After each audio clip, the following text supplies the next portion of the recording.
So we're here with Jennifer and her Trek P38. It's a super unique car, and she's just going to tell us a little bit about it. Yeah, so this is one of the 14 that were made for special,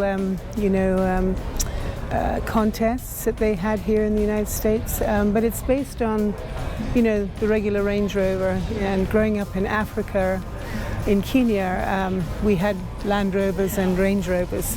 We preferred to ride in the Range Rovers because they had such an incredible suspension, but the workhorses were really the Land Rovers. So I worked for a safari company, and so we used a lot of these vehicles for our guests and clients. So, what would you say that your favorite part about Land Rovers and Range Rovers are?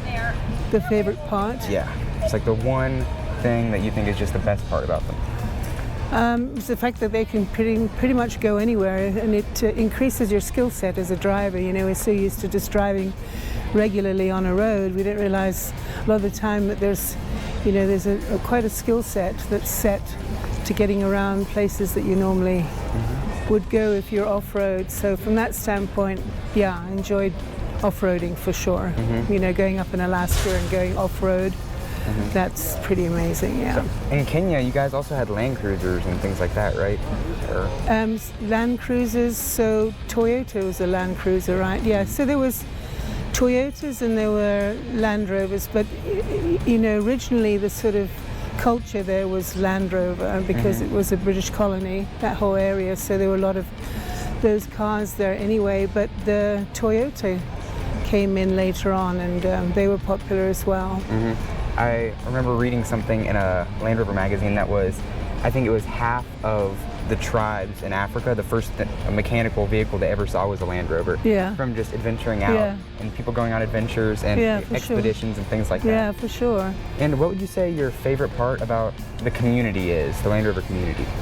Well, this is the first time that I've been to the show, so, thank you so much. They've done an incredible job organizing it and a lot of dedication, and wonderful to see such a variety, even an English double-decker bus, which was really fun to see. So the community, I'm just being really introduced to them. I've just really used my, Range Rover in going, fishing or,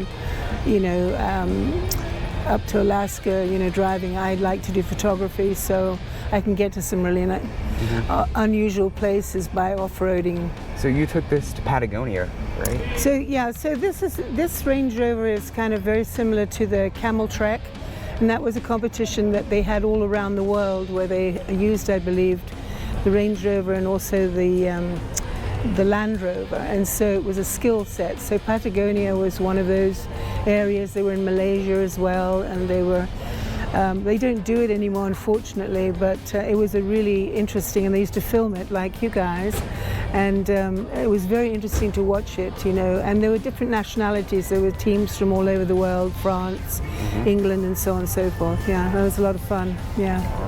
And have you had any reliability issues at being a P38, or is it? No, actually I haven't, but I do take care of it.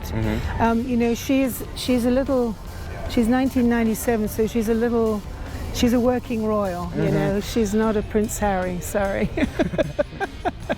God bless him. Thank you. It's a pleasure to meet you, thanks so much. So I'm here with Billy, and he has an amazing Defender. Tell us a little bit more about it. This is Nigel. Gets his name from Nigel Billingsley in Jumanji. Field guide, drove a green Land Rover Defender. And it's a 96 Land Rover Defender 110 300 TDI. It spent its entire life in the Spanish government, out working in the Ministry of Forestry, so it was in southern Spain, in the Spanish Sahara, North Africa. So animals, the other side's got a big dent from a bull that rammed it, and a bullet hole from a rebel. And essentially this is going to become my primary expedition vehicle for doing global expeditions around the planet. And it's got the functionality of a Camel Trophy truck, so I've built it all to essentially it'll drive underwater for a while, and can stay in it self-contained for about a month. And so it's still build in progress, but I've had it for 2.5 years now. All right. And Yeah. Have you adventured in it? I've taken it out on 2 4-day shakedown runs so far, because a lot of the stuff I do is really long distance and long duration. So you like 4,000 mile off-road, that kind of stuff. Just depends on the expedition that I'm doing, right? Whatever the project is, if I'm remapping historic routes and stuff. This one is going to start doing that, but right now, because I'm still building it, I'm kind of shaking it down little by little, because when you get out in the middle of nowhere, it's got to work. And so so it's getting there. It's gone 2 trips so far, and it's going to start picking up the pace here real soon. And have you done other expeditions with other vehicles? Oh yeah, yeah. So my main truck is actually, believe it or not, a Chevy Avalanche. It's like the most famous one in the world, and there's nothing stuck on it. And so I remap historic routes. We do a lot of stuff in Mexico, Latin America, and we just got back from Kenya and Africa, doing some stuff over there. So this one is going to start replacing the other truck, and then I'll probably just sell the other truck. Oh, why did you choose the Defender out of like every other market? Well, because I've always wanted one, and you know, no matter what other vehicle I get, I'll be like, I want a Defender. Just kind of that iconic classic vehicle. And you know, when I was younger, right, you get the inspiration stuff, right, Indiana Jones, all that, but Camel cigarettes had an ad campaign back in the 70s called the Camel Man. And so he's out in the jungles and stuff with his vehicle. And, you know, so those ads were very effective on me. They didn't make me want to smoke. I've never smoked a cigarette. But it did make me want to figure out how to float my vehicle down a river in a jungle. Yeah. So, you know, and then it just kind of starts from there. Yeah. And just one last question. What's your favorite part about the Land Rover community? I would say 2 things. One, it's more like a family, right? Everybody's kind of there for each other. And the second thing is, you know, people are like, oh, we're going to go have an adventure. Well, when you step into this, you're stepping into the adventure. You feel it as soon as you get into it. And so you don't have to wait to get there.